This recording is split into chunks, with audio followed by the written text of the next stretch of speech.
Amém, amém, amém. É, ele disse que estaria no nosso meio, né? Quando estivéssemos dois ou três reunidos, nós somos três aqui reunidos no nome dele.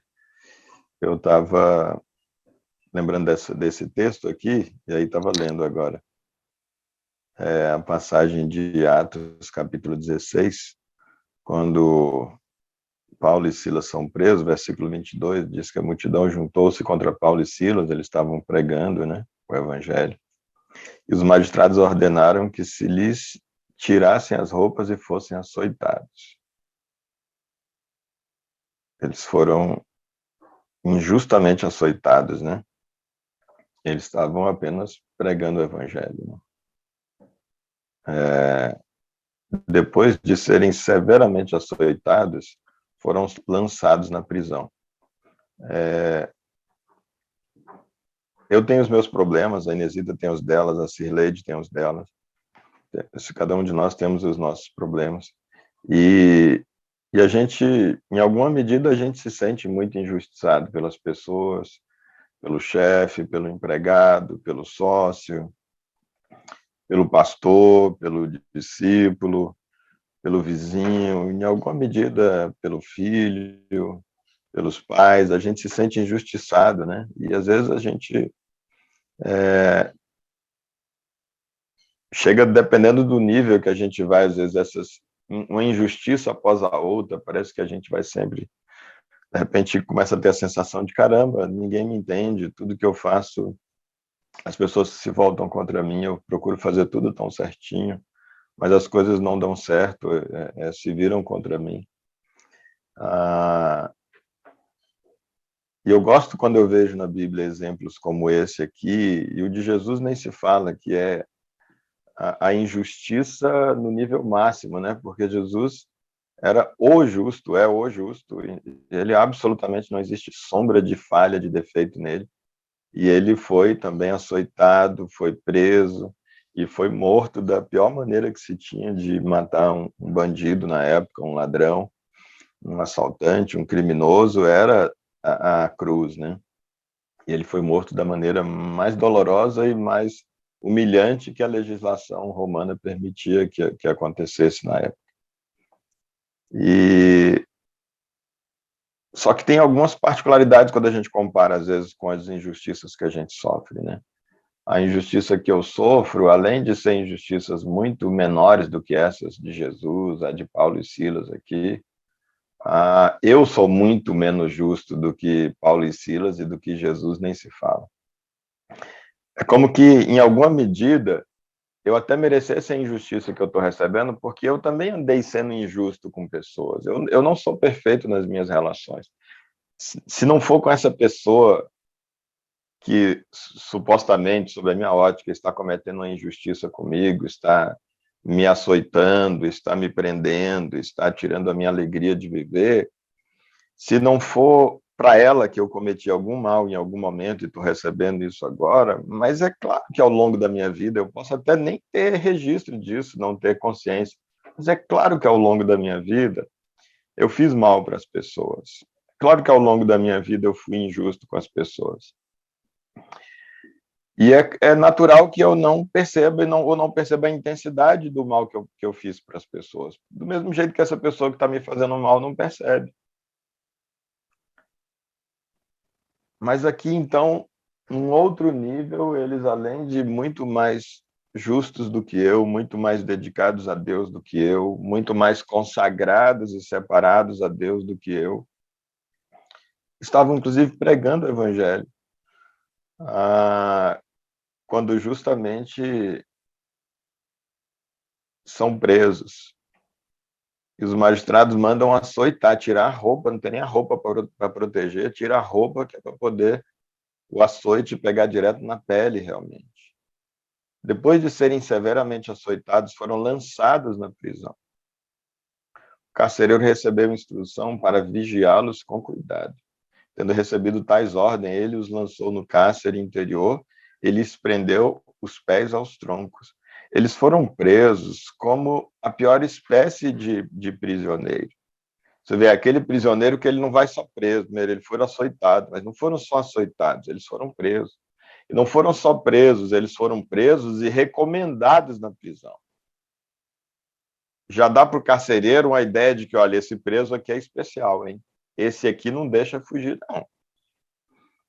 E aí ele é levado, então, para uma divisão interna na cadeia, justamente onde seria mais seguro ainda ele estar, porque é um preso cujo nível de periculosidade ou nível de ataque, de atentado, de perigo para o Estado ou para as pessoas merece esse acautelamento maior. Imagina que você é uma pessoa, um cidadão de bem, tentando fazer tudo certo, ali pregando o evangelho e sendo tratado dessa forma. E aí, não bastasse, tem as suas mãos,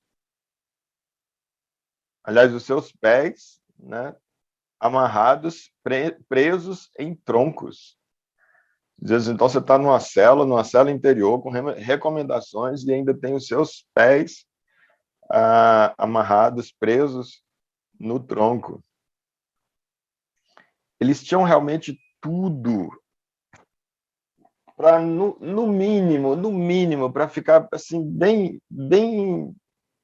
ainda ficar muito no auge, muito, caramba, eles são muito top, eles tinham tudo para, no mínimo, estarem refletindo, estarem se permitindo questionar e dizer, Senhor, o que está acontecendo, meu Deus?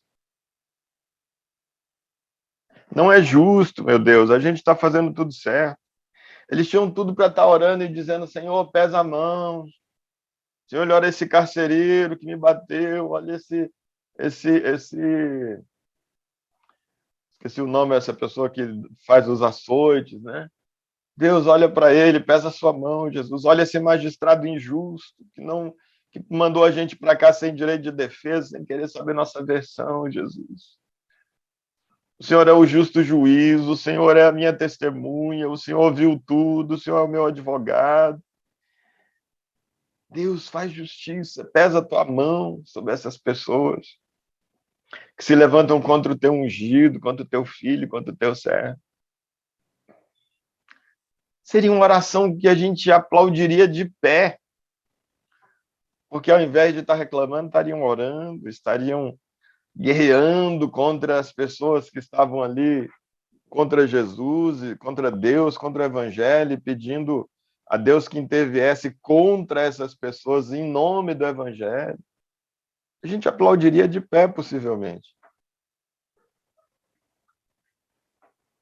Mas Paulo, como ele chegou a escrever, ele considerava uma honra poder ser preso em nome de Jesus, em nome do Evangelho, poder ser perseguido, ser injuriado. Ele diz, eu sou tão porcaria que eu não mereço nem ser perseguido em nome de Jesus. Eu não mereço uma chicotada em nome de Jesus e eu levei trocentas. E ele diz, eu considero isso motivo de honra para mim.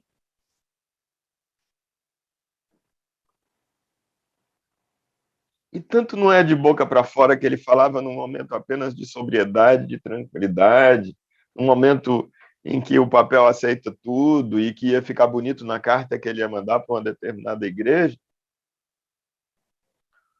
Por volta da meia-noite, versículo 25, Paulo e Silas estavam orando e cantando hinos a Deus. Eles não estavam orando e espraguejando os seus inimigos. Eles não estavam orando e pedindo a Deus que pesasse a mão. Eles não estavam orando e pedindo a Deus o livramento, que seria o mínimo que a gente podia imaginar que eles pudessem fazer. Eu e você estaríamos fazendo isso. Deus, tira a gente daqui, que não é justo a gente estar aqui. E eles falaram, eu vou lá pedir para Deus me tirar daqui, gente. Deus é dono da obra, Ele é dono da minha vida, Ele que me arregimentou para pregar, Ele que quer que eu pregue, Ele que sabe onde é para eu ser levado, onde é para eu ir voluntário, onde é para eu ir arrastado e onde é para eu estar e em estando pregar esse evangelho. A minha vida a mim não pertence. Paulo disse, a minha vida eu já morri para mim mesmo e agora Cristo vive através de mim. Se Cristo vive através de mim, eu vou lá pedir para sair daqui. Vai que Cristo quer em mim estar nesse lugar por mais uma noite, por mais duas, ou talvez pelo resto da vida, como aconteceu com o João preso a vida toda na ilha de Patmos. estavam orando e cantando hinos. E os outros presos ouviram. Fico imaginando tanto que esses presos foram edificados. Porque estavam na mesma situação, só que, possivelmente, merecendo a prisão em que estavam, ou pelo menos alguns deles, talvez algum também injustamente. Quanto não deve ter edificado para a vida desses presos que talvez momentos antes, dias antes, iam murmurando, reclamando. E a vida perdeu o sentido. Eu sair daqui, eu vou fazer e vou acontecer. E de repente ouvir esse pessoal que tinha acabado de ser preso, e eles começam a orar e a cantar hinos. Os presos deviam olhar e se admirar e dizer assim: caramba, que paz é essa que esse pessoal pode sentir que no momento desses em que acabaram de ser açoitados injustamente, foram recomendados no cárcere como presos da pior espécie ou que tinham que ser muito acautelados, vão para a prisão interna que é mais segura, têm seus pés amarrados. E ao invés de espraguejar, esses caras estão cantando a esse Deus deles. Que Deus é esse? Porque o Deus que eu conheço é um Deus que eu faço as coisas, eu adoro, eu faço sacrifícios para ele ser bom para mim. Agora, se ele não fizer, eu vou adorar e vou louvá-lo. É isso que esses caras estão fazendo. Que Deus é esse? Olha que testemunho, que pregação é essa? E de repente houve um terremoto tão violento que os alicerces da prisão foram abalados. E imediatamente todas as portas se abriram. Eles foram lançados lá na prisão interior, no cárcere interior. Então você imagina que tem uma porta, tem mais uma porta, no mínimo duas, né, para ser interior. Mas as portas se abrem e as correntes de todos se soltaram. Não foi nem só de Paulo e Silas. Eu fico imaginando, o texto não diz, eu fico imaginando que os próprios presos entraram nessa vibe de orar e cantar hinos. Fico imaginando que esses presos, durante o momento da oração e adoração de Paulo e Silas, que eles se converteram só por aquele gesto, sem conhecer Deus, sem saber que Deus era esse, eles já se converteram. Eles deviam ter inconsciente dito algo como que, claro que sem verbalizar aí, inconsciente, é como se ele dissesse: eu não conheço esse Deus ao qual eles estão cantando, mas é o Deus que eu quero para mim. Se um dia eu tiver a oportunidade de conhecer, eu quero. Possivelmente ficavam ali tentando repetir as palavras que Paulo e Silas cantavam e com o coração, de fato, cantavam elas. E o Deus que deve ter olhado para o céu, para Paulo e Silas e dito: meus servos não vão me adorar com essas portas fechadas aí, com essas correntes aí, não. Porque quem é de Deus, como Jesus falou quando ele estava sendo julgado, e que o seu julgador, e eu confundo eles, passa para a mão de um, vai para o outro, volta, eu não vou dizer qual dos dois, mas ele está lá então sendo julgado, e ele disse: mas por que você, salvo engano, Pilatos mesmo, mas por que você não fala? Eu estou te perguntando, estou te interrogando e você não responde. Você não sabe que eu tenho o poder de te prender ou de te livrar? De te matar ou de te livrar? E Jesus vai e diz: nenhum poder você teria se o meu Pai que está no céu não tivesse te permitido isso. A minha vida, ele diz, a minha vida eu voluntariamente a dou. Eu voluntariamente a dou. E eles estão aqui, então, adorando, e de repente Deus olha e ele diz assim, tudo fazia parte dos planos de Deus, esses presos precisavam ser evangelizados, a fé de Paulo e Silas precisava ser provada e precisava ser alicerçada, e é na adversidade que nós somos provados, e é em sendo provados que a nossa fé é alicerçada, é embasada cada vez mais, e a gente fica pronto com uma tempestade ainda maior. Então, por mais que parecia que Deus perdeu o controle, que perdeu a batalha, pelo menos, mas está tudo sob controle. Paulo e Silas precisavam ser provados, alicerçados na fé, e aqueles presos precisavam receber a pregação do evangelho da maneira mais eloquente que se poderia ter, como aconteceu com eles. E de repente, então, Deus olha e diz, não, pera lá, eles estão ali, o meu filho Paulo e Silas está aqui. Não é porque os homens têm poder sobre os meus servos, sobre os meus enviados, sobre as minhas testemunhas. Imagina se o diabo e os seus exércitos teriam poder contra um filho, um servo meu. E estão me adorando ali. Eu vou deixar bem claro que ele não está lá porque o ser humano tem poder para prender um filho meu. Eu vou deixar bem claro que eles estão lá porque o Pai do céu permitiu. E tinha um plano e um propósito para eles ali. E vem um terremoto e as portas se abrem. Os prisioneiros caem no sono, para não dizer não, eles não correram, porque senão eles iam tomar flechada nas costas, espadada nas costas. Não, os prisioneiros caíram em sono. As amarras que tinham nos seus pés se arrebentaram, as algemas, as correntes. E não só dele, como de todos os presos.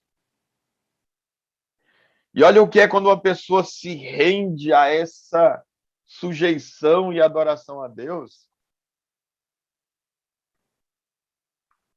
E eu vejo pessoas, às vezes, usando esse texto aqui para pregar e dizer: você está passando por necessidade, você está com doença, você está desempregado,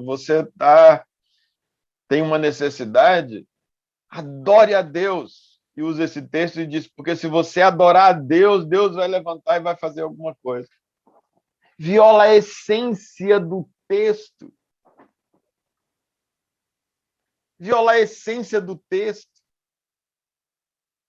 Ensinando mentirosa e equivocadamente que a gente deve adorar a Deus em meio às dificuldades para que Deus nos tire da dificuldade. Mentira! Mentira! A gente deve adorar a Deus em meio à dificuldade porque Ele é digno da nossa adoração. Porque não tem a ver com o que eu passo ou deixo de passar. Não tem a ver com o que eu tenho ou deixo de ter. Não tem a ver com se eu estou preso, se eu estou algemado, se foi injusto, se não foi justo. Tem a ver com que Ele merece a minha adoração, independente de qualquer coisa. João vai dizer: Deus prova o seu amor pelo fato de ter Cristo morrido por nós, já está provado.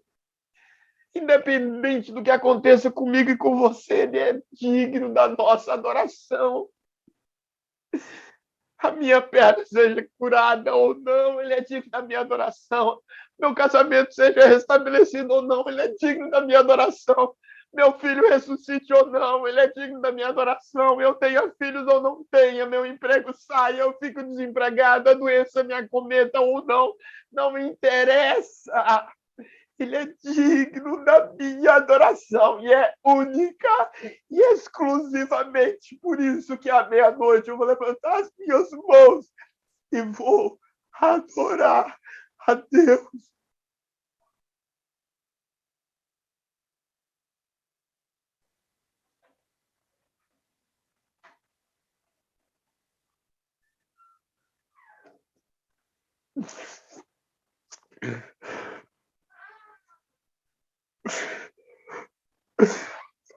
Que adoração é essa que tem sido ensinada?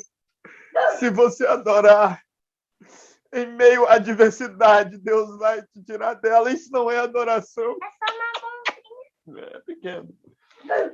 Ai, que susto, papai. Isso não é adoração. Jesus falou aquele que amar a mãe, pai, filho, bens, saúde, a própria vida mais do que a mim não é digno de mim. Imagina se ele vai receber a adoração de alguém que é pretexto de adorar, não está querendo alguma coisa em troca. Gente, é muito básico. Que evangelho é esse?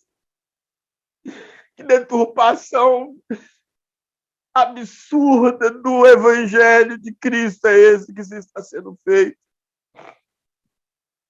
Deus tem que ser adorado porque ele é digno da nossa adoração. Porque ele nos fez no Éden. Porque ele sacrificou seu santo filho, imaculado filho, antes da fundação do mundo, para que em a humanidade caindo em Adão pudesse ter o efeito da condenação suspenso, para que cada um que nascesse ao longo da vida, por mais sofrimento que tivesse aqui, porque o mal passou a dominar, porque o ser humano assumiu as rédeas, o curso da história da humanidade, mas cada um de nós pode fazer a escolha de voltar para Deus, de se voltar para Ele. E Ele é digno de adoração por causa disso. Pela sua infinita graça e misericórdia, independentemente do quão boa ou quão trágica possa ser a minha vida e a sua vida aqui na Terra.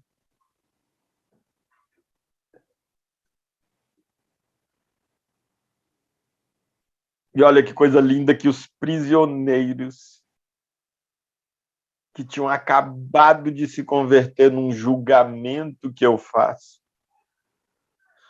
porque eu não consigo acreditar que um preso que tivesse ali disse que os presos ouviram eles orando e eles cantando. Para mim foi nesse momento lá que eles se converteram e não no momento em que as cadeias se romperam e que eles puderam aí ouvir Paulo falando mais a respeito, porque se eles não tivessem se convertido, na verdade, antes, eles teriam vazado, eles teriam fugido. Mas julgo eu que eles se converteram já no momento da cantoria, no momento da adoração. E eles estavam também tomados dessa presença, dessa glória de Deus e dessa paz que excede o entendimento que minutos antes eles estavam admirando em Paulo e Silas. E, de repente, possivelmente, é um julgamento que eu faço. Essa paz deve ter inundado eles também, e eles disseram, caramba, que a gente também está sentindo essa paz mesmo estando preso. Só isso para explicar o fato, e por isso eu digo que é um julgamento meu, porque não está escrito, mas com base em que eu acredito que aconteceu isso. Estivessem eles em outra vibe, não estivessem eles na mesma vibe de Paulo e Silas, quando as cadeias se romperam, eles teriam olhado os guardas dormindo, eles teriam vazado. Mas para quem está nessa vibe, para quem está igualmente rodeado por essa glória, sentindo a presença de Deus, que traz a paz, que excede o entendimento, mesmo tendo acabado de se converter a algo que eles nem sabiam o que era, já estavam amando tanto que pagaram para ver. Eles falaram, eu não saio daqui. Eu vou lá para fora para a liberdade. Para quê? Para ficar fora desse ambiente que eu não sei o que é, mas que é tão gostoso, essa paz, essa coisa aqui, esse lugar que as circunstâncias não me afetam, esse lugar que as circunstâncias não me prendem, esse lugar onde a felicidade minha para eu cantar ou não depende do que está acontecendo. Ele diz, esse é o lugar que eu queria estar sem saber. Não tem lugar melhor do que esse. Acabaram de se converter e já amavam Deus e a sua presença mais do que possivelmente eu e você em toda a nossa vida já tenhamos amado. com todo o conhecimento que a gente tenha do Evangelho.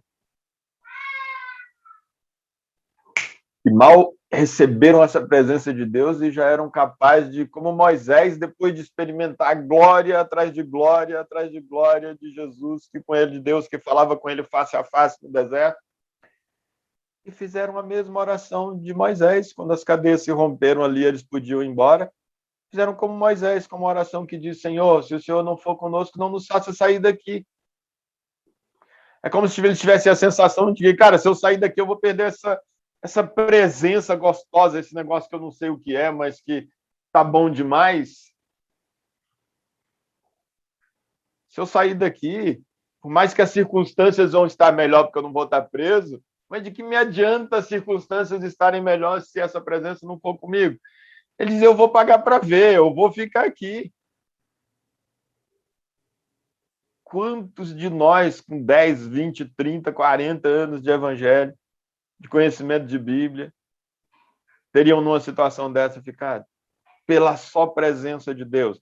A gente ia sair louvando, agradecendo a Deus e dando testemunho, eu sair de lá. E a presença de Deus, se tiver que ficar, que fique, mas eu não fico nesse lugar.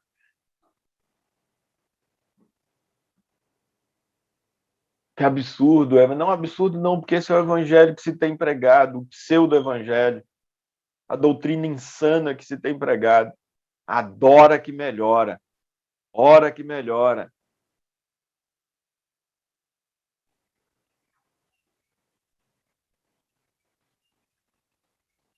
Não moveram, não deram um passo em direção à liberdade. Lá permaneceram.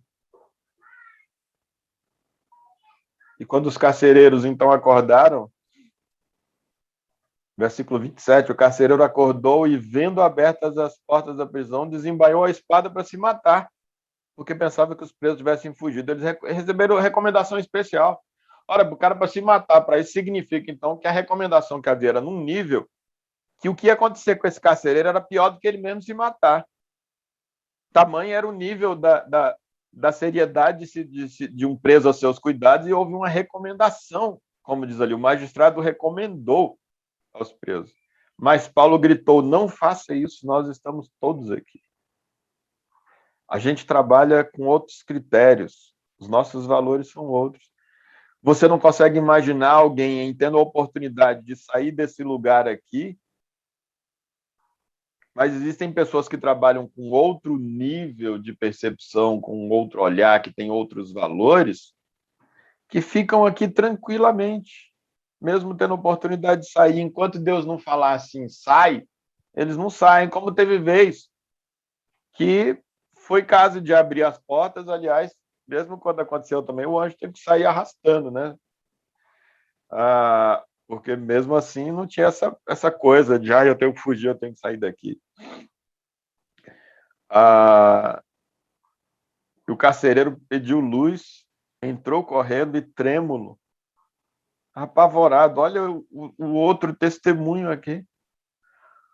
Um outro sendo evangelizado aqui, com a vida. Alguém já disse que as nossas atitudes, elas falam tão alto que as pessoas não conseguem ouvir o que a gente prega.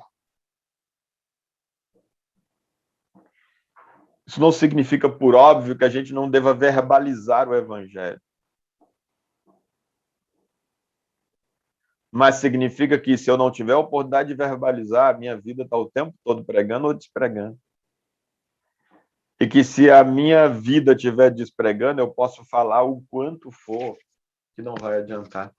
Não será ouvido e não será ouvida a minha pregação verbal, porque as minhas atitudes falam mais alto.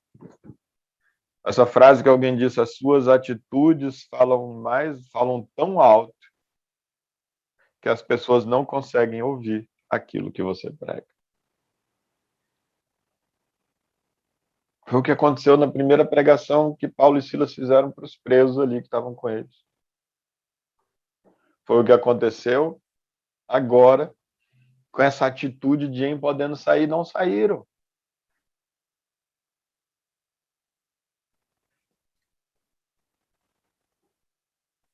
Os carcereiros foram tomados de um temor, que ele pediu luz, entrou correndo e trêmulo, aqui um trêmulo possivelmente meio que ainda daquele medo de dizer, caramba, eu estou enrolado, é melhor me matar. Mas agora uma parte desse tremor também das suas pernas possivelmente fosse, como assim? Como assim que alguém nessa situação que a gente colocou eles aqui podia não sair em tendo a oportunidade? Eu não estou acreditando. E aí prostra-se diante de Paulo e Silas. Então levou-os para fora e perguntou: Senhores, que devo fazer para ser salvo? Eles não abriram a boca, eles não abriram a Bíblia, eles não falaram um versículo, eles não contaram nada sobre Jesus. A vida, a atitude pregou, bateu, valeu, eles se prostraram, disseram: eu quero isso aí que vocês têm, que eu não tenho ideia do que é. Salvação é isso, que um lugar desse não prende vocês. E não prende porque, enquanto algemados e com as portas fechadas, vocês adoram, estão fora daqui em adoração. E não prendem porque, mesmo arrebentadas as cadeias, vocês não precisam sair e não saem. Se isso não for salvação, o que é? E eles disseram: o que eu tenho que fazer para receber isso aí que vocês têm?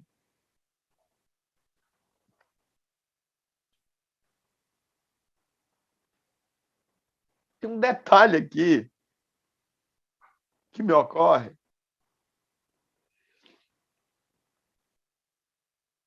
Esse carcereiro.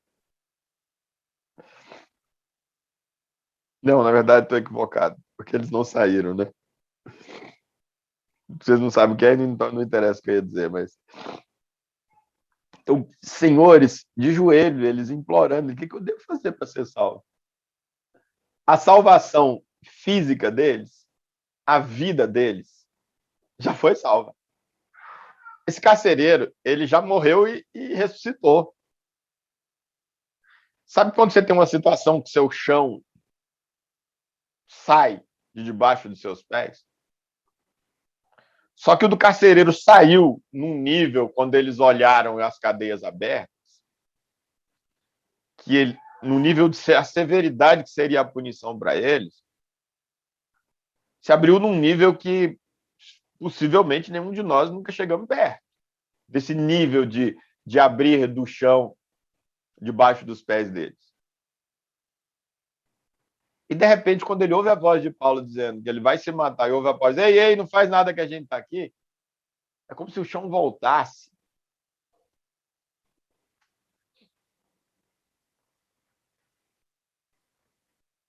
Esses caras já estavam salvos.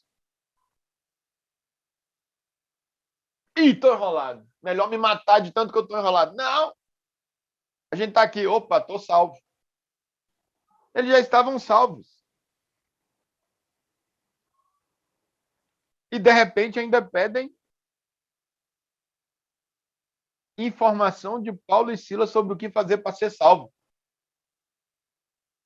Eles tinham a percepção de que existia um nível de salvação maior do que esse que eles acabaram de ter.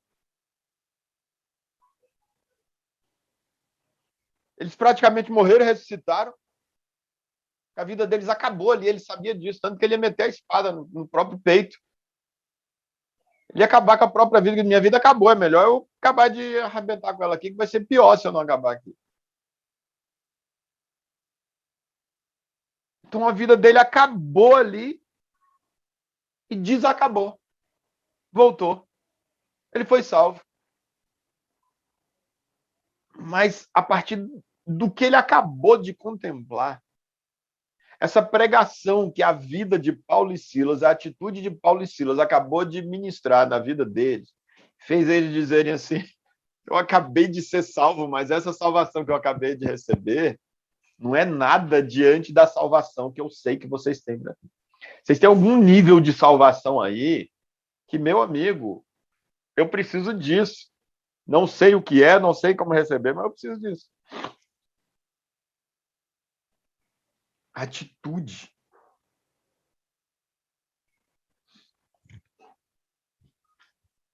E aí Paulo então vai, eles dizem, tem que fazer, crer no Senhor Jesus, serão salvos você e sua casa e tudo. Então isso que me ocorreu hoje, enquanto a gente estava aqui abrindo, enquanto eu estava passando a música no início, e me ocorreu esse texto e eu abri para compartilhar com vocês. Porque eu tenho as minhas adversidades que, por mais que guardadas as devidas proporções em relação ao que Paulo e Silas estavam passando, é como já se disse. Alguém uma vez perguntou o que é pior, é a dor de dente ou é a dor do parto? Um homem com dor de dente ou é uma mulher na dor do parto? A mulher disse, certamente é a dor do parto. O cara da dor de dente falou, é a dor de dente, não tem dor pior do que a dor de dente. E a verdade é que a dor, a pior dor que existe, é a dor que você está sentindo naquele momento. No momento que você está sentindo. É a pior.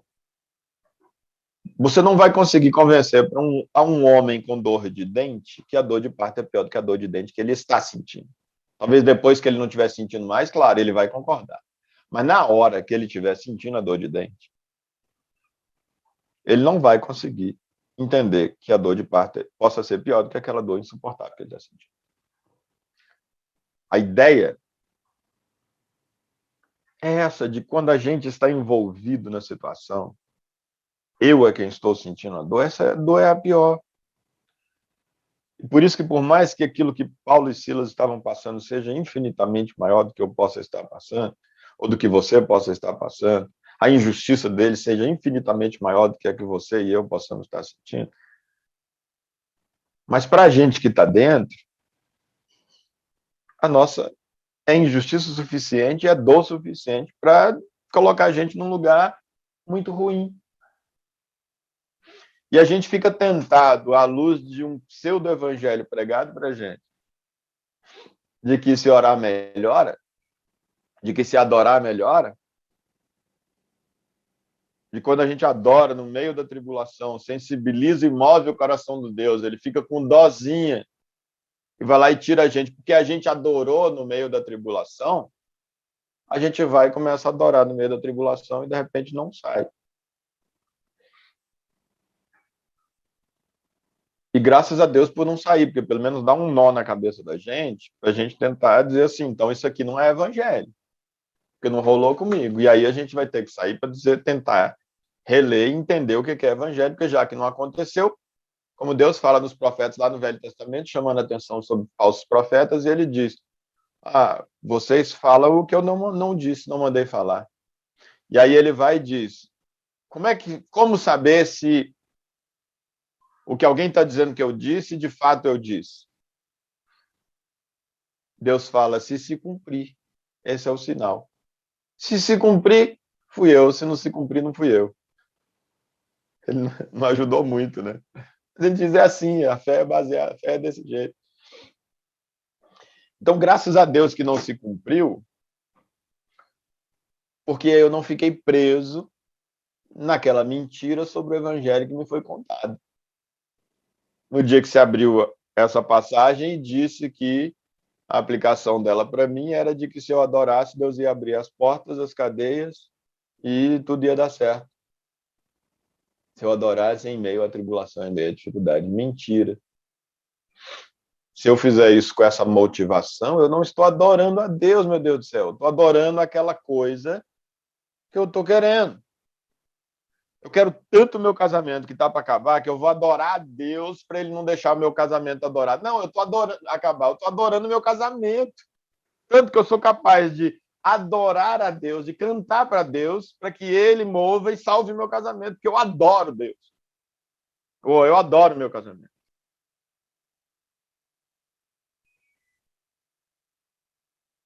Jesus disse: você ama mais o seu casamento, parafraseando, né? Você ama mais o seu casamento que a mim, você não é digno de mim. Se você vier me adorar para salvar seu casamento, você não é digno de mim. Olha a seriedade do negócio. O casamento, hein? Que Deus tem em alta consideração ao que ele criou e que o próprio Jesus vem dizer, vocês não ouviram desde o início, que o que Deus uniu não separe o homem, etc. Nem isso. É legítimo orar pelo casamento? Sim, agora você vem com dizer que você vai adorar a Deus para sensibilizar o coração de Deus para ele vir. Para com isso. Adoração é um movimento daqui para lá. E foi. Adoração é esse movimento daqui de baixo para lá para cima. É o de levantar a mão, é o de levantar a fronte, é o de balançar minha mão, é o de prostrar o meu coração, é o de falar alguma coisa, é o de dizer aleluia, mas é o que vai sem absolutamente expectativa nenhuma de volta, porque quando eu adoro com sinceridade, eu sei que o próprio fato de eu poder adorar já é graça sobre graça sobre graça sobre graça. Seria absolutamente ridículo eu achar que passaria a ser merecedor de alguma coisa de lá para cá, porque eu adorei daqui para lá. É ridículo. Ridículo, ridículo, ridículo. Isso é colocar Deus, o Deus do universo, que a gente não tem ideia de que é Deus, do tamanho dele. Como a Bíblia diz, a profundidade da riqueza, da sabedoria, do conhecimento de Deus. Quem é que pode alcançá-lo? Não tem como. A gente não tem ideia da profundidade, da altura, da largura, da espessura, de nada sobre Deus em sentido nenhum.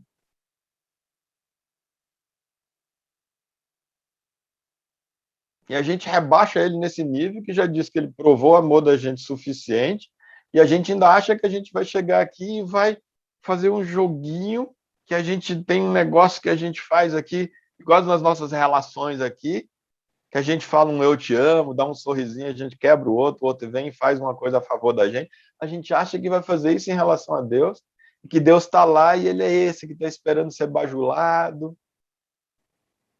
e aí ele vai, então, se mover em direção a gente para fazer alguma coisa por causa disso. Não estou dizendo que não se mova, que ele não atende oração. Não é oração é uma coisa. Oração, por exemplo, eu posso pedir a Deus uma coisa esperando que venha uma. Isso é oração. Eu posso estar esperando, sim. Um pedido é isso. Deus, Pai nosso que está no céu, santificado seja o teu nome. Venha o teu reino. Eu estou pedindo. Ao pedido, meu pedido vai, e o pedido é que o seu reino venha.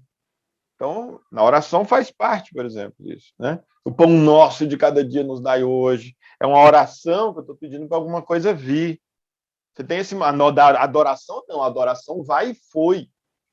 Ou então não foi. A adoração que eu supostamente faço para que alguma coisa venha, sai daqui como adoração, porque o meu coração é enganoso e eu posso me enganar e beleza.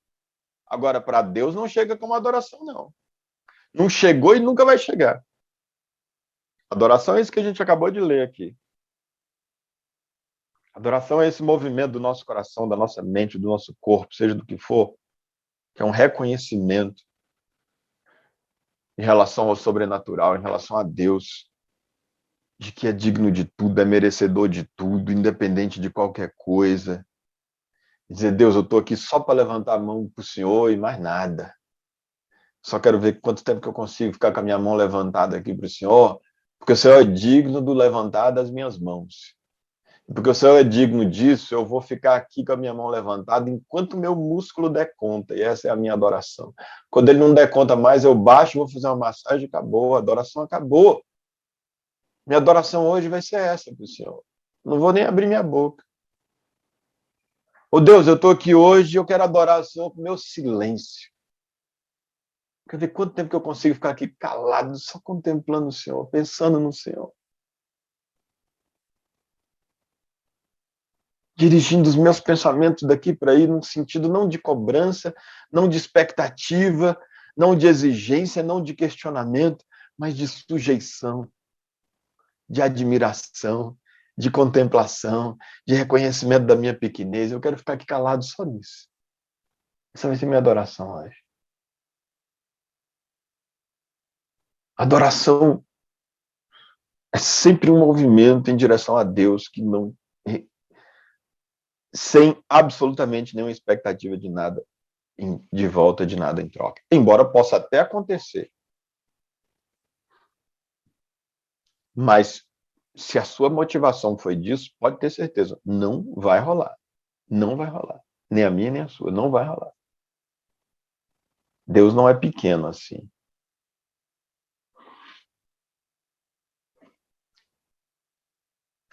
E eu queria que a gente ficasse nisso hoje. Eu estava realmente com a intenção, eu tinha lido de manhã já o tópico para a gente poder passar hoje, o tópico 15, mas eu queria que a gente continuasse nisso. É igual, às vezes me incomoda, às vezes na igreja, por exemplo. Às vezes a gente está numa situação, você tem um louvor, adoração, você está ali diante de Deus, está legal, e Deus está falando, às vezes você tem uma. Aí a pregação vem, a pessoa tá num momento propício, o louvor conseguiu ajudar a gente a esquecer um pouco as coisas lá de fora e tá um pouco mais voltado para Deus, para falar dele. De repente a pessoa vem, o pregador vem, ele começa a falar e ele tá cheio do Espírito Santo e tá falando coisas de Deus ali pra gente. E é como Jesus falou, que a palavra dele é como uma semente que é semeada, que um semeador lança, e que às vezes tem uma que vai ficar ali na beirada do caminho, o passarinho vai vir, vai levar. Não vai surtir nada. É o pastor pregando, falando em nome de Deus, um pastor, alguém, um texto lido, um vídeo assistido. Muitas vezes é a palavra de Deus ali sendo lançada. Mas ali, às vezes, a palavra não chega nem a ter efeito nenhum, o passarinho já leva, não começou nem a produzir resultado. Salvo engano, esse é aquele que não entende. Jesus vai dar essa explicação lá. E aí tem aquele outro que de repente vem e os afazeres dessa vida e as dificuldades e tal, a correria, de repente vem e também leva de aquele que começou a fazer raiz aquilo ali, mas também não deu fruto. Aí tem um outro que é a perseguição, isso, aquilo, também não foi. E a palavra não produz. E eu fico pensando assim, tem um negócio que acontece quando a gente está reunido em grupo, não é o nosso caso aqui, virtual, e aí de repente uma palavra sai ali, o pastor, o padre, o palestrante, alguém fala um negócio ali, que, nossa, que impacta, que vai lá dentro, no fundo, você diz, caramba, isso é verdade. Antes alguém, na igreja mais pentecostal, né, muito comum ouvir, certamente ainda é, alguém nesse momento dizer, fala Deus, né? É ainda legal, porque nossa, Deus está falando, acho que isso ajuda até você a dar mais atenção no que está sendo dito pelo pregador. Mas você tem um negócio que eu abomino pelo perigo, é justamente essa de aí, de repente tá no meio da pregação, o cara falou uma frase forte lá, e todo mundo... Nossa, isso para mim, a sensação que eu tenho, eu posso estar equivocado, espero, tá? Mas a sensação sempre para mim que eu tenho é que aquilo que acabou de ser dito, o aplauso faz ele dar um... Se perde já um percentual gigante da frase que acabou de vir. Vai ter gente continuar ali bebendo daquilo, ouvindo aquilo, assimilando aquilo, processando, que além do que o cara fala, o Espírito Santo vem completando na gente. Quanto de experiência eu tenho disso? Você pega ali como um start, um gancho, às vezes, e o Espírito Santo completa dentro da gente ainda aquilo, mas você está focado, você está bebendo, você reconhece a importância daquilo, você ama a palavra de Deus. Aí você sai, aplaude, e tal. Então, eu acho que se a gente para agora para a gente meditar, eu acho, na lição, acho que a gente vai perder muito do que a gente... E acredito realmente que Deus trouxe aqui para a gente, para mim, pelo menos, Ele trouxe. E aí eu queria, então, que a gente encerrasse aqui, e se você tiver aí os elementos aí da ceia, o pão, o cálice, a gente pode tomar agora. E eu vou colocar de novo, então, essa música, que é justamente essa ideia da adoração, do aleluia, aleluia. E ele é nesse sentido, é Jesus, eu te amo, né? Pai, eu te amo. Essa versão é um pouco diferente da que eu conheço, mas é isso, é daqui para lá, eu te amo, aleluia. Eu te adoro, aleluia. A gente se permitir por esses 5 minutos, a música são 5 minutos apenas, a gente fazer esse movimento daqui para lá, sem esperar nada em troca, e a gente, ao longo da música, cada um que tiver um momento em que sentir que está no momento, que tenha consciência de corpo, que tenha consciência desse pertencimento do corpo de Cristo, corpo esse que começou com o sacrifício de Jesus, que abriu mão, renunciou à própria vida, foi esmagado e derramou o sangue todo para que esse corpo fosse formado, e ele disse para nós, façam isso vocês também, façam igual eu fiz. Então, que nesse corpo a gente tem que ter essa consciência de que é como Jesus, nós também temos que estar tomando a nossa cruz, negando a nós mesmos dia a dia para segui-lo. E essa consciência de negar a si mesmo dia a dia é o que ajuda a gente a conseguir adorar a Deus diante de situações difíceis. O que dificulta mais a gente adorar a Deus verdadeiramente, mas no máximo cantar para Ele para esperar alguma coisa de troca, é porque a gente não abandonar o si mesmo. E a gente está o tempo todo querendo, esperando alguma coisa. A gente está esperando o casamento, a gente está esperando o emprego, a gente está esperando a saúde, a gente está esperando a cura, a gente está esperando a longevidade, a gente está esperando filhos saudáveis, filhos obedientes, filho isso, aquilo, e tudo. A gente está esperando sempre. Negar a si mesmo, você quer essas coisas? Quer. Mas tem algo que você quer mais quando você nega a si mesmo. O que é? A vontade do Pai que está no céu. Que a vontade dele se cumpra. É a principal busca minha e sua aqui na Terra, quando a gente está com essa consciência dia a dia de negar a nós mesmos. Eu tenho as minhas preferências, eu tenho os meus gostos, eu tenho os meus prazeres, mas está tudo diante do Senhor. Eu nego a mim mesmo hoje e digo, seja feita a tua vontade e não a minha vontade. Então, estando com essa consciência durante a adoração, que você possa comer o pão e tomar do cálice, e ao final da música, se alguém tiver algum complemento para fazer, ou ainda nesse assunto quiser compartilhar alguma coisa, mas sem a gente mudar de assunto, fique bastante à vontade, tá bom? Eu vou então compartilhar aqui a música novamente. Aleluia! Digno de toda adoração esta noite.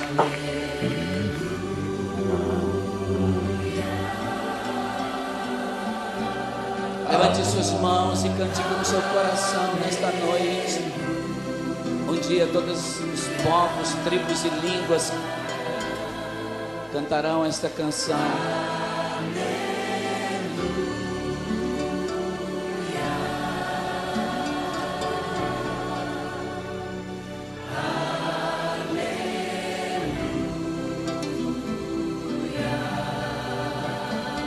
Cante outra vez.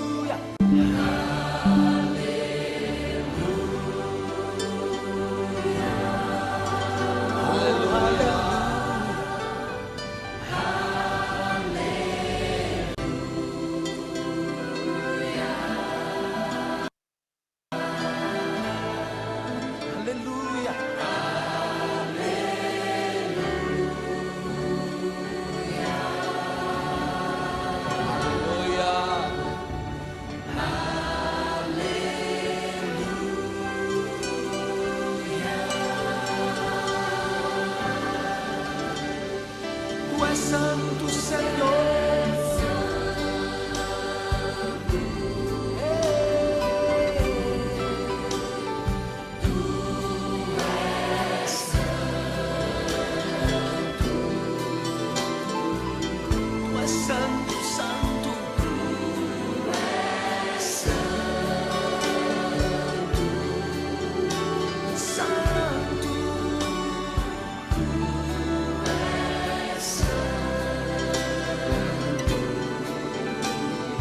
Cante esta noite o quanto Ele é santo nesse lugar.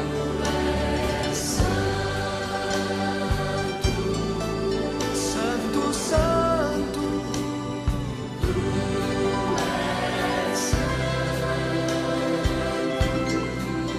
Oh, oh.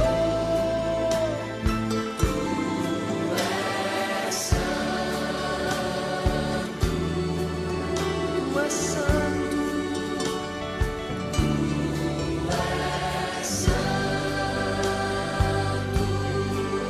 Cante apaixonadamente esta noite, Jesus Cristo, eu te amo.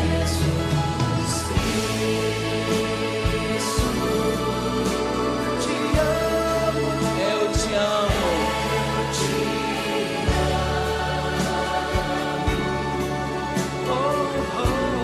Te amamos nesta noite, Senhor. Teu povo te adora nesta noite.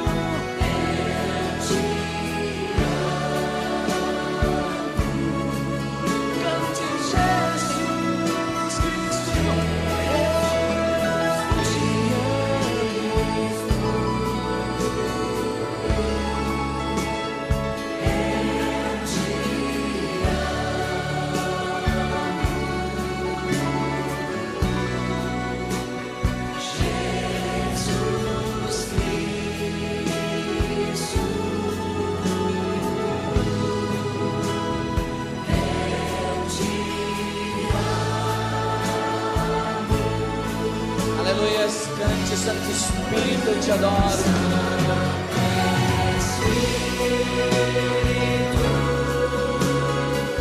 Cante com paixão esta noite.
Louvado seja o nome de Jesus. A Ele toda essa adoração, todo esse louvor. A Ele, Jesus, Jesus, Jesus, Jesus. Aleluia, Jesus. Louvado seja o teu nome. Aleluia. Amém. Louvado seja o teu nome, Senhor. Te convido a gente continuar só por mais um minutinho, cantando aleluia, aleluia. Você pode cantar verbalizando, dependendo do ambiente onde você está. Se você não puder, que você possa verbalizar com a sua mente, o seu coração, verbalizar, ou possa emitir isso para Deus com a sua mente e o seu coração, nesse mesmo ritmo da música, só esse aleluia da música. Aleluia. Aí você pode deixar o seu microfone no mudo, porque senão vai voltar com diferença, né, para os outros. Deixo só o meu, eu vou deixar para vocês terem uma ideia de como a gente vai estar cantando, tá? Aleluia.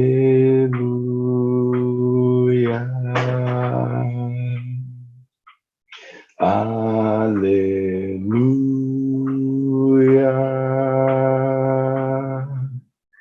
Aleluia.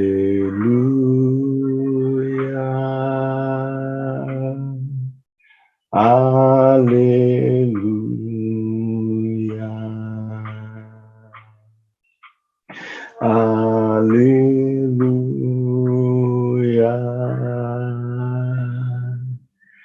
Aleluia.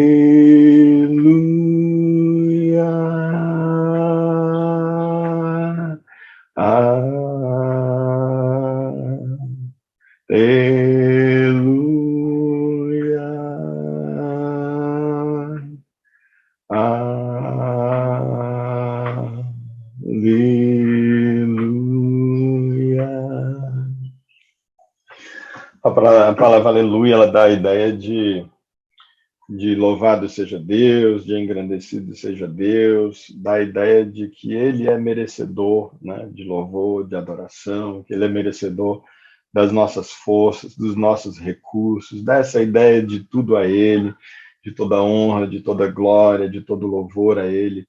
Essa palavra aleluia, ela dá essa ideia dessa devoção, desse reconhecimento de tudo que temos, que tudo que somos, que tudo que nós temos ou viremos a ter, são consagrados a Deus, pertencem a Ele, e Ele é merecedor de absolutamente tudo, e sendo Ele merecedor de tudo, é por isso que a gente faz isso, sem essa expectativa de que Ele nos dê algo, nos devolva algo em troca, como se o que a gente estivesse fazendo pudesse gerar qualquer tipo de crédito, né? Então, mais uma vez, vamos cantar esse aleluia com essa consciência de que é algo de uma entrega, de uma sujeição da vida e tudo que a nossa vida possa implicar hoje e amanhã. Aleluia,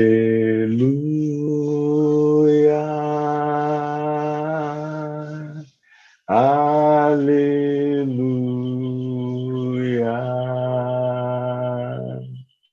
aleluia, aleluia.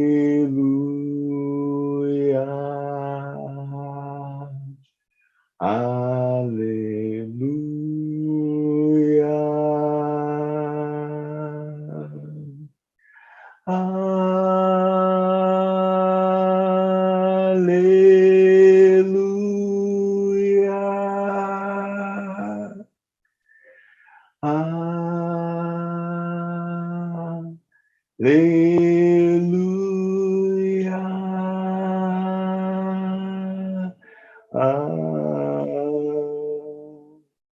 Aleluia.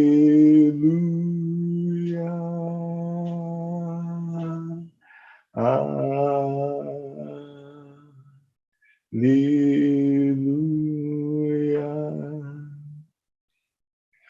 Amém, Jesus. Louvado seja o teu nome. Louvado e adorado, exaltado seja o teu nome, Pai. Tudo vem de ti e tudo, Senhor Deus, volta para ti. Que Deus, a ti seja honra, glória, louvor, poder, adoração para todo sempre. A ti, Senhor, seja o levantar das nossas mãos, o nosso prostrar. A ti, Senhor, seja o nosso falar, seja o nosso calar. Tudo, Senhor Deus, em nós, sobre nós, seja para o Senhor. No nome do Senhor Jesus Cristo, nós oramos. Obrigado, doce Espírito Santo, pela tua presença. Obrigado porque o Senhor fala conosco e não desiste de nós. Muito obrigado, Senhor, que a tua palavra possa produzir nos nossos corações o fruto que o Senhor espera que ela produza.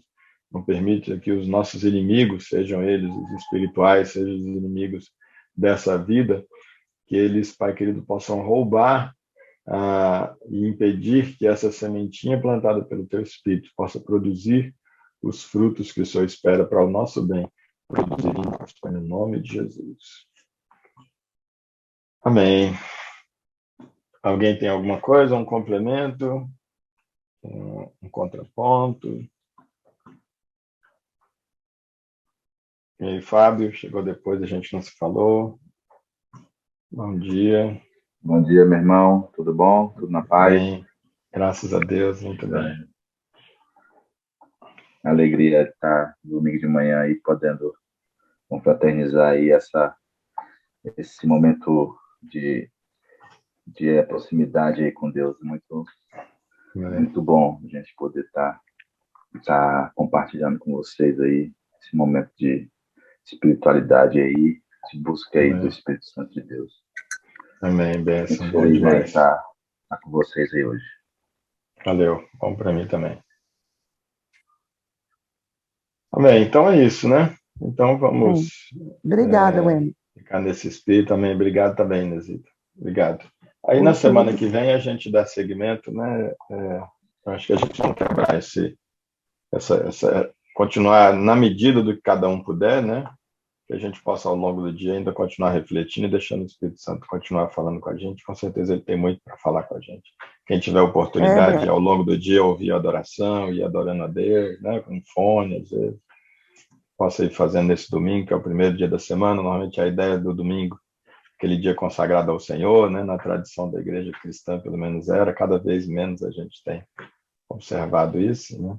Mas que a gente, na medida em que a gente conseguir, dentro dos compromissos que a gente já tinha, eventualmente para hoje, que a gente possa fazer e deixar o Espírito continuar falando. A gente com certeza precisa que o Espírito continue falando com a gente, que o Evangelho verdadeiro, já te devolvo a palavra, Inesita, que o Evangelho verdadeiro possa realmente encher o nosso ser, porque cada vez mais a gente vai precisar, porque a tendência é que as coisas sem Deus fiquem cada vez mais difíceis, né?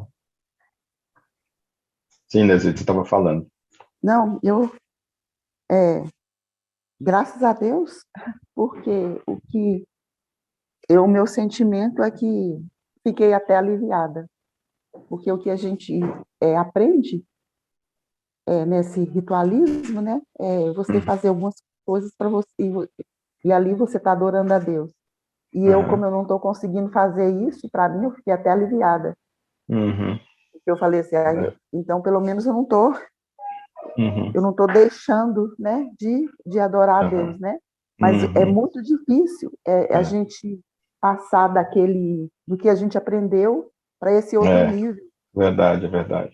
É muito difícil. Aí eu, ao mesmo tempo que eu fiquei aliviada, né, de não estar tão mal como eu pensava, mas esse tão mal, eu não sei se eu estou conseguindo fazer o contraponto, né? Uhum. Verdade. Né? Mas eu agradeço, tá? Foi muito bom, muito boa reflexão. Que Deus continue te usando, te abençoando.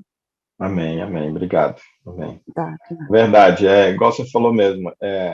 Ali no texto que a gente viu, você tem essa adoração, ela está acontecendo através de hinos ali, né? Foi oração e hinos. Mas realmente a adoração, tudo isso que vai, né? Antes era a ideia do sacrifício na velha aliança, né? Você realmente pegava um animal, queimava, é algo que você está sacrificando. Você abre mão daquilo, é um recurso seu, né?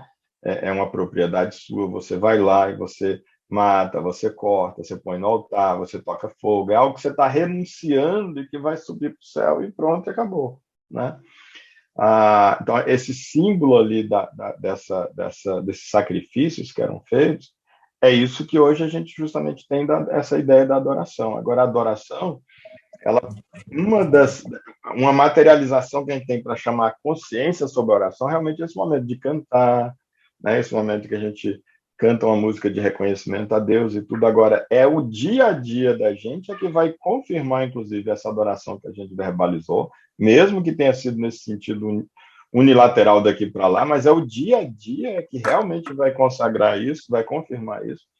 Se a minha vida está de fato, e em que medida ela está de fato consagrada a Deus e ela está entregue a Deus, né?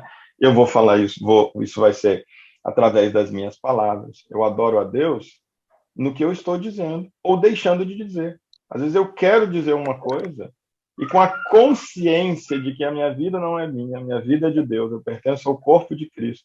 Ele é cabeça sobre o corpo. Eu estou tendo um discernimento de não falar isso. Então, quando eu não falo, eu estou adorando, eu estou sacrificando aquela palavra que eu emitiria e eu deixo de fazê-la como um sacrifício a Deus. Isso é adoração. É um sacrifício, eu estou matando o meu eu estou negando a mim mesmo. A cada movimento de negar a mim mesmo, o sentido inverso, é um movimento que eu estou fazendo em direção a Deus. Cada movimento que eu faço contra mim, no sentido de renunciar a mim, no sentido inverso, eu tenho um movimento de ampliação da minha relação com Deus, eu tenho um movimento em direção a Deus. Cada movimento contrário ao meu direcionamento, que vai menos em direção ao meu umbigo, que é essa negação do si mesmo, na mesma intensidade você tem um movimento em direção a Deus e, portanto, esse movimento de adoração, né? Ele vai acontecer com a palavra, um gesto que eu faria, um lugar que eu iria ou deixaria de ir. Quando eu faço, olha, eu, por mim, faria assim. Mas eu estou tendo um discernimento que Deus quer que eu faça assado. Quando eu faço assado, eu estou adorando a Deus, eu estou negando a mim mesmo, eu estou adorando e entregando aquilo como uma adoração a Deus. As minhas finanças, quando eu digo, por mim, eu faria isso aqui com essa parcela do meu dinheiro aqui. Eu estou tendo um discernimento que o correto aqui seria eu pegar esse dinheiro e fazer essa aplicação e colocar aqui. E aí, então, quando eu faço isso, deixo de aplicar ele para mim mesmo, com algo que seria para o meu próprio prazer, deleite, conforto, uma necessidade minha, algo do mim mesmo. E eu faço ali com a consciência de Deus, algo relacionado ali a essa consciência do corpo, eu estou também adorando a Deus. Na verdade, esses momentos que a gente chega para Deus, para a gente poder fazer isso agora aqui verbalizado, com gesto, com a boca, etc., o que, na verdade, eu estou fazendo ou eu já... na verdade, as duas coisas, realmente eu estou aqui trazendo para mim uma consciência no meu corpo, na minha alma, no meu espírito, trazendo uma consciência de como vai ser as minhas próximas horas, meus próximos dias, Minhas horas, meus dias tem que ser esse movimento que eu estou tendo mental aqui agora, espiritual, meu coração voltado para Deus, nessa de entregar, movimento daqui para lá. Ele em si não tem, o que ele tem é porque ele tem algo que eu estou projetando como vão ser os meus próximos dias, horas, minutos, e ao mesmo tempo eu estou confirmando como foi os meus últimos. De também é um momento de, caramba, que legal, Deus, eu poder ter feito aquilo ali, né, que era, eu teria feito diferente, mas aquilo foi entregue para o Senhor, né? Esse tanto do que Deus já fez nessa nova criatura que está sendo formada em mim, quanto daquilo que eu quero que Deus continue fazendo, porque tem muito mais para fazer, né? É muito bem lembrado isso que você falou, que está para muito além daquilo, mesmo essa parte de cantar, não é só não cantar esperando alguma coisa em troca, mas também você não pode ficar só no cantar em si daqui para lá, que vai virar um completo vazio também, de todo jeito, né? Porque ele é para ser a confirmação e a consciência, a confirmação que é do que já vem acontecendo e a consciência que é para os meus próximos passos, de uma entrega que a minha vida, na verdade, é para ser uma adoração a Deus. Aliás, até uma música que eu gosto demais, é uma música do Renascer Praise. Ela fala justamente isso. O título da música é Sinfonia de Adoração. E ela, justamente, a música diz que a minha vida seja um louvor a ti. Cada momento, ela imagina a música, a vida da gente como sendo uma sinfonia ali, imagina a orquestra ali, que você tem ali um repertório de músicas, né? E você tem, cada música, você tem, na pauta ali, você tem as linhas com as notas e etc. E aí, então, ele diz que a minha vida seja um louvor a ti. Cada momento da minha vida seja um louvor especial. E cada mês, aí você soma um mês de louvor especial, então cada mês um hino novo. Aí você dá um hino novo a cada mês, que é esse louvor especial. Cada ano, uma sinfonia. Então, cada ano, quando você junta 12 meses de louvor especial, de adoração a Deus ali, com a vida, e não apenas com as palavras, com a vida, de repente, ao final de um ano, você tem uma sinfonia. E essa sinfonia canta o quê?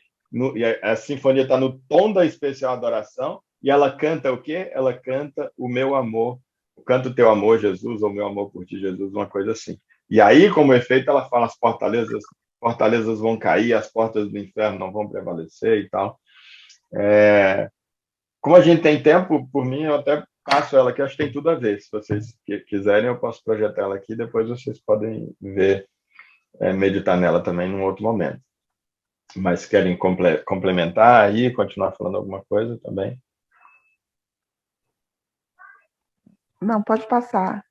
Então, vou projetar ela aqui. Tá. Pode colocar a música.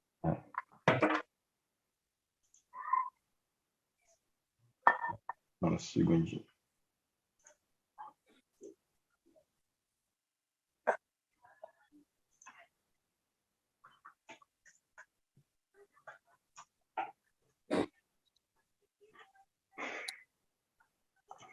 Aí, então, eu vou colocar a música. Ela vai dar 10 minutos aqui. Aí a gente já vai estar quase na hora mesmo de acabar, mas ainda vai faltar uns 20 minutinhos. Aí, quem ainda conseguir deixar pelo menos esses 20 minutos para continuar meditando aí sozinho, onde estiver, nisso que Deus tem falado com a gente, ótimo, né? Cadê meu zoom aqui? Vou projetar aqui.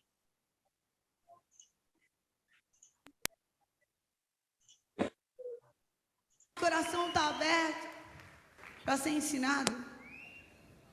Então a gente volta às nossas origens. Nós somos criados para o louvor e para a honra e para a glória do Senhor Jesus.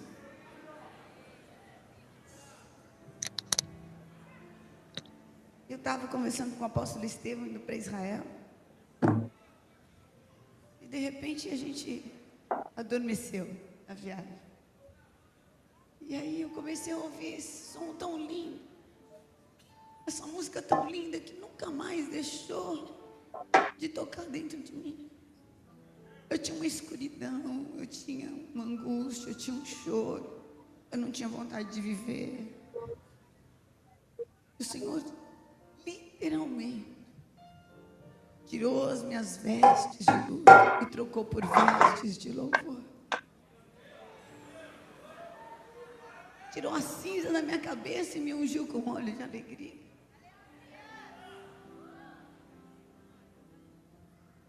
Eu estava quase dormindo, eu ouvi essa música e eu comecei a cantar. E eu falei, Estevão, olha o que eu estou ouvindo. Eu nunca quero perder essa música. Eu nunca quero perder. E ele falou, nossa, mas que lindo, peraí.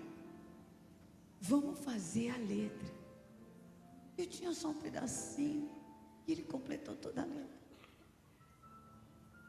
Que cada dia seja uma música linda. Cada momento seja um acorde tão bonito. De palavras, de pensamentos, de olhares, de posturas, de declarações que honrem a Deus. Que você seja um instrumento tão afinado pelo Senhor, que ao ouvirem o seu som, as fortalezas do inferno tremam, e o diabo recue, por causa do som, da música que sai da tua vida, da tua boca, do teu olhar, dos teus gestos, das tuas atitudes. Que a nossa vida seja um louvor ao Senhor, mais santidade, mais consagração,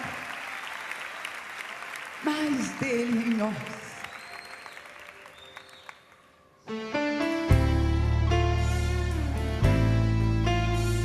Que você possa ser esse instrumento afinado por Deus.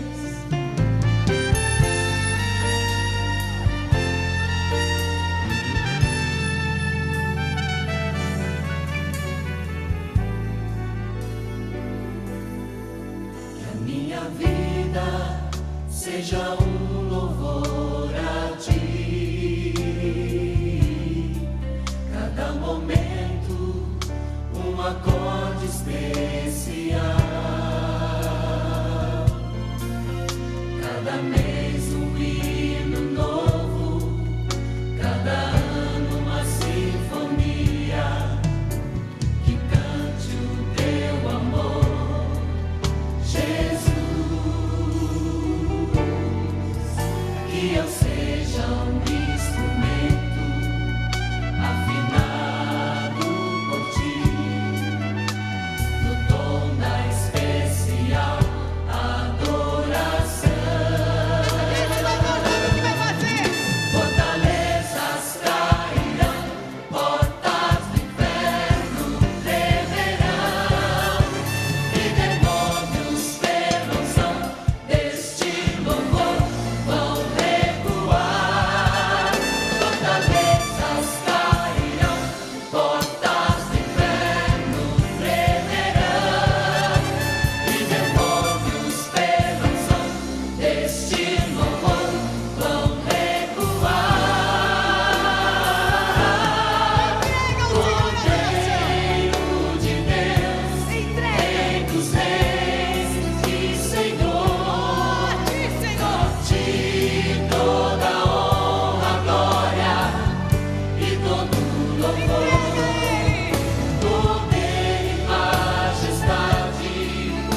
Aleluia, que assim seja. Aleluia. Louvado seja o nome do Senhor. Amém. Então é isso. Deus abençoa, como diria o Caio Fábio, que a gente possa não ir dormir com esse barulho que está de dia, mas ir domingar com esse barulho, né? Em nome de Jesus.